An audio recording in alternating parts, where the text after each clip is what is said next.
অটোক্যাডে floor plan. আজকে আমরা AutoCAD দিয়ে একটা ফ্লোর প্ল্যান তৈরি করব এবং আপনাদের তাই দেখাচ্ছি। চলুন কিভাবে একটা ফ্লোর প্ল্যান করা যায় দেখা যাক।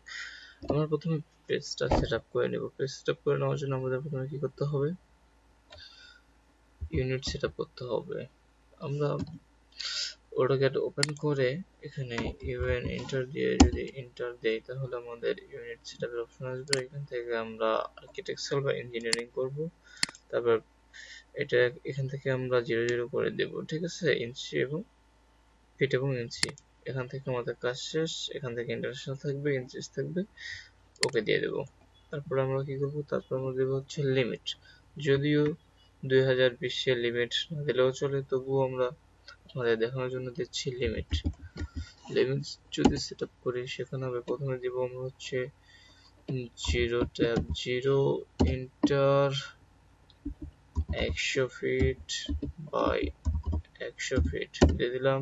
এখন হচ্ছে জেড ইন্টার এ ইন্টার, ঠিক আছে, দিয়ে দিলাম। আমাদের পেজ সেটআপ অলরেডি ক্লিয়ার। এখন আমরা দেখেন যে আমাদের এই যে ইউসিএস যে বারটা, ইউসিএস আইকনটা আছে, এটা হচ্ছে আমাদের সরাসরি করতেছে। আমরা যদি মাউসের স্ক্রল বারটা যদি জুম ইন এবং জুম আউট করতেছি তাহলে আমাদের ইউসিএস বারটা সরাসরি করতেছে। সেক্ষেত্রে আমাদের কাজ করতে অনেক সমস্যায় পড়বো। সেক্ষেত্রে সেটা ঠিক করার জন্য আমাদের কিবোর্ডে চাপতে হবে ইউসিএস আইকন দিয়ে এন্টার। এখান থেকে আমরা অরিজিনে আসবো, অরিজিন থেকে আমরা অরিজিনের টিকটা দিয়ে দেব, ঠিক আছে। এখন আমরা সরি, অরিজিন হবে না, সেটা হবে নরিজিন। ইউসিএস আইকন এন্টার নরিজিন, ঠিক আছে, এটা দিয়ে দিলে আর করবে না। আমাদের এদিকে কমপ্লিট। এবং এখন আমাদের করতে হবে ডাইমেনশন সেটআপ করতে হবে। আমরা কিভাবে ডাইমেনশনটা ক্লিয়ার করব? সেক্ষেত্রে আমাদের এখানে এই অপশনটা আসবে।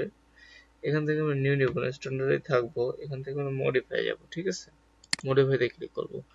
মডিফাই থেকে আমাদের প্রথমে যে অপশনটা থাকবে সেটা লাইন।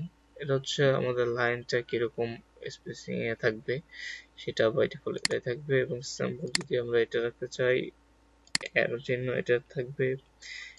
সাইজ হচ্ছে 0.18 ইঞ্চি। এখানে যদি আমরা 2 ইঞ্চি দেই এবং অ্যাবভ টেক্সট 2 ইঞ্চি দিলে আরো সাইজ অনেক বড় হয়ে যায়। সেক্ষেত্রে আমরা হচ্ছে 0.50 দিয়ে দিলাম, এতটুকু এনাফ। 5 না দিয়ে আমরা 3 দিই, ঠিক আছে। বাট এখন আমরা দেবো টেক্সট থেকে আমরা সবকিছু একদম ক্লিয়ার করে নেবো। টেক্সটের colour, fill colour, height, text height 18। এখান থেকে যদি আমরা 2 দেই, বাস। ফিট ইউনিট, এখান থেকে ইউনিট আমরা ইঞ্জিনিয়ারিং করবো। এখান থেকে 0 তে ক্লিক করবো। সবকিছু ক্লিয়ার, ওকে দেবো। দিয়ে আমরা এখন সেট কারেন্ট দিয়ে দিলাম, দিয়ে ক্লোজ দিয়ে দিলাম। বাট আমাদের কাজ ক্লিয়ার। এখন আমাদের যে কাজটা আসবে সেটা হচ্ছে আমাদের লেয়ার ম্যানেজমেন্ট। লেয়ার আমাদের ঠিক করতে হবে। লেয়ার আমরা কি নিব, সেই লেয়ারগুলো আমাদের ইনপুট করতে হবে এখানে, ঠিক আছে। এখান থেকে আমরা অল্টার প্লাস এন চেপে, অথবা এখানে যে আসলে একটা হোভার করবে, দেখেন নিউ ক্রিয়েট নিউ লেয়ার, ঠিক আছে, এখানে আমরা ক্লিক করতে পারি। এখান থেকে আমরা নেব, প্রথমে নেব হচ্ছে ওয়ালের জন্য হচ্ছে আমাদের ব্যাকগ্রাউন্ড কালার থাকবে হোয়াইট রাখবো।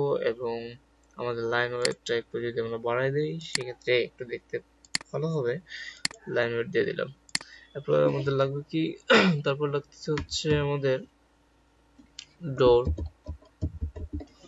যদি নেই, এখন ডোরের কালার দিয়ে দেবো একটা। ডোরের কালার দিলাম আমি, এটা দিয়ে দিলাম, ঠিক আছে। এবং ডোরের লাইন ওয়েটটা আমি ডিফল্ট দিয়ে দিলাম, ঠিক আছে। ডোর গেল। আমাদের এখন লাগবে কি হচ্ছে উইন্ডো আমরা নিব। উইন্ডোর জন্য আমরা একটা নতুন কালার দিয়ে দেবো। যেমন ধরেন যে আমরা দিতে পারি এই কালারটাও দেওয়া যায় অথবা এটাও দেওয়া যায়। দিলাম কালার, একটা দিয়ে দিলেই হয়। তারপর যদি আমরা আবার একটা নেই, আরেকটা নতুন লেয়ার নেই, নতুন লেয়ারটা নেব হচ্ছে আমরা স্টার স্টার। এখন স্টার কালার আমরা কি দিব? স্টার কালার যদি এটা দেই, দিয়ে দিলাম। তারপরে আবার একটা নেই, এখন দিব আমরা হচ্ছে কলাম। ঠিক আছে, কলামের জন্য আমরা ইউজ করব হচ্ছে রেড কালার, এবং কলামের লাইন ওয়েটটা একটু বাড়িয়ে দেব, 0.15 করে দিলাম। ঠিক আছে, এখন আমাদের আর কি লাগবে? আমাদের লাগবে হচ্ছে টেক্সট। টেক্সটের জন্য আমরা একটা হচ্ছে নিয়ে নিই, টেক্সট নিয়ে নিলাম। এখন যদি আমরা টেক্সটের কালার দিই, টেক্সটের কালার আমরা কালারটা দিয়ে দিলাম। ঠিক আছে, আপাতত আমাদের এই লেয়ার কয়টা হলে আমাদের কাজ করতে পারবো, কোনো সমস্যা নাই। ঠিক আছে, কেটে দিলাম, দিয়ে আমাদের সবকিছু একদম কমপ্লিট। এখন আমরা কাজে মুভ করব। ঠিক আছে, আপনারা অবশ্য টুলস গুলো সম্পর্কে জানেন এবং শর্টকাট কিগুলো অবশ্যই আপনাদের জানা আছে। তো আমি আবারও কাজ করার সাথে সাথে সবগুলো বলবো। আমরা যদি এল প্রেস করি তো আমাদের লাইন আসবে, এন্টার দিলে লাইন অ্যাক্টিভ হবে। ঠিক আছে, আমরা যদি একটা স্পেসিফিক একটা যদি জায়গা নেই, ধরেন যে আমরা এটা চালু করলাম, অর্থ মোডটা ওপেন করলাম, করার পরে আমরা যদি এখন এই 40 ফিটে একটা জায়গা নিলাম, 40 ফিটের জায়গাটা যদি আমরা এদিকে 35 ফিট নিই, 40 বাই 35 ফিট। ঠিক আছে, ক্লিক, ওকে। ঠিক আছে, এটা হচ্ছে 40 বাই 35 ফিট একটা জায়গা, এখানে আমরা ফ্লোর প্ল্যান করবো। ঠিক আছে, যদি আমাদের এটা যদি জায়গা হয়, এখন আমাদের যদি কোনো রিকমেন্ড না দেওয়া থাকে তো আমরা আমাদের নিজ ইচ্ছা মতে আমরা করতে পারবো, ডিজাইন করতে পারবো। সেক্ষেত্রে আমাদের জানতে হবে যে স্পেসিফিক। এখন আমরা অফসেট নেব, চতুর্পাশে হচ্ছে 5 ইঞ্চি করে অফসেট নেব। ও ইন্টার অফসেট হচ্ছে 5 ইঞ্চি অফসেট নিতে হবে আমাদের। অফসেট নিলাম, চতুর্পাশে 5 ইঞ্চি করে অফসেট নিলাম। ঠিক আছে,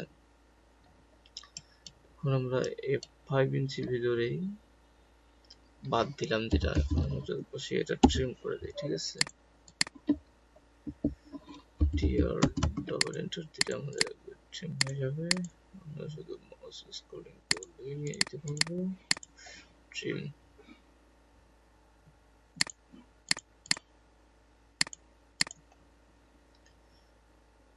ঠিক আছে, আমাদের হচ্ছে ট্রিম করা ক্লিয়ার। এখন আমরা এসকেপ চাপ দিয়ে বাইরে যাব কমান্ডে। এখন আমরা একটা মাপ নিতে হবে আমাদের। আমরা কিভাবে আমরা দেখবো? কুইক সিলেকশন টুল নিয়ে, যেমন কত ফিট বাই কত ফিট জায়গা থাকলো আমাদের বুঝতে থাকতেছে হচ্ছে 39 ফিট 2 ইঞ্চি, আর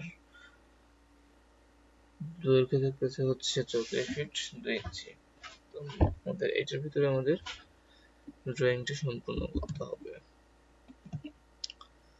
আমরা যদি একটু মাপ নেই, ধরেন 12.6 ফিট 6 ইঞ্চি একটা মাপ নিলাম এদিক দিয়ে। ঠিক আছে,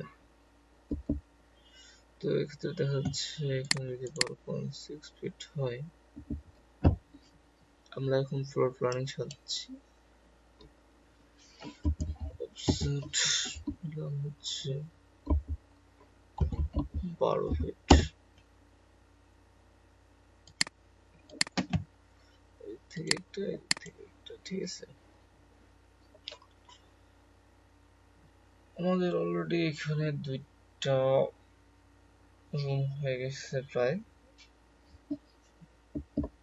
এখন আমরা যদি ক্লিয়ারেন্স দেই হচ্ছে 5 ইঞ্চি,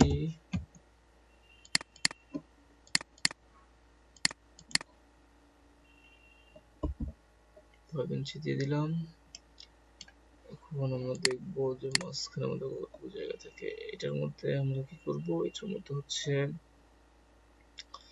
আমাদের করতে হবে কিচেন এবং অ্যাটাচ টয়লেট একটা করব। সেক্ষেত্রে আমরা অফসেট নিলাম যদি আমরা 10 ফিট নেই,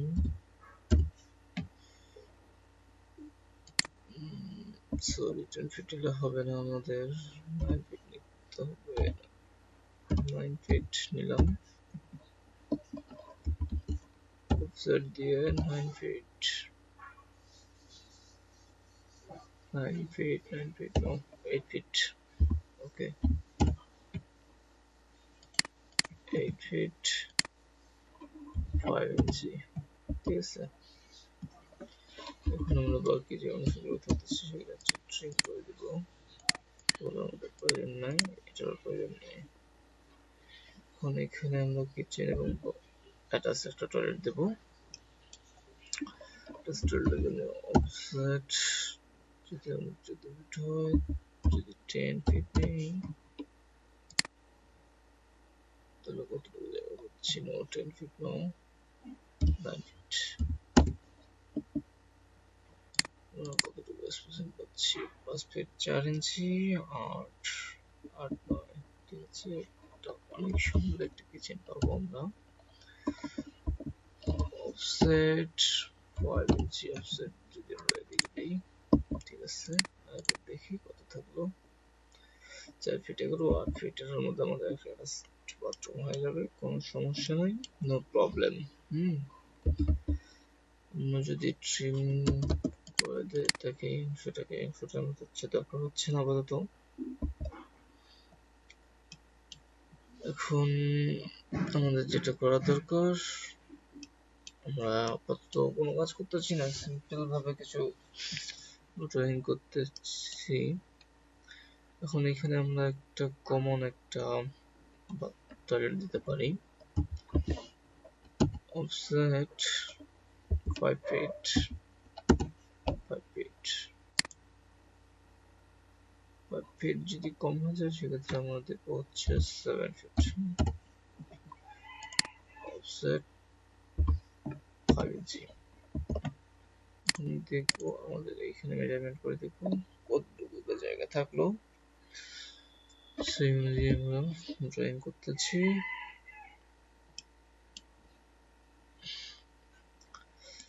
মাঝখানে স্পেসটা আমাদের কি করে নেওয়া দরকার, 14 ফিট 4 ইঞ্চি, 14 ফিট 4 ইঞ্চি যদি হয় তো সেক্ষেত্রে এখানে আমাদের একটা স্টেয়ারকেস বসাইতে হবে, প্লাস আর কিছু জায়গা যদি ফাঁকাও থেকে থাকে তো সেক্ষেত্রে সেটা মেকআপ করে দিতে হবে। এখন আমরা এই পাশের রুমটা ক্লিয়ার করি, অফসেট 3 ফিট, যদি আমরা একটা যদি বারান্দা নেই সেক্ষেত্রে আমরা দেখবো এখানে আমাদের আর কত থাকে, 12 ফিট 10 ফিট 5 ইঞ্চি, ওকে নো প্রবলেম। এখন আমাদের স্টেয়ারকেসের জন্য যে জায়গাটার প্রয়োজন হবে সেটা যদি আমরা এখন লক্ষ্য করি তাহলে দেখতে পারবো 8 ফিট, ঠিক আছে। আমাদের এত বড় জায়গা প্রয়োজন নাও হতে পারে, সেক্ষেত্রে আমরা 8 ফিট জায়গা এদিকে ধরা দিতে পারি।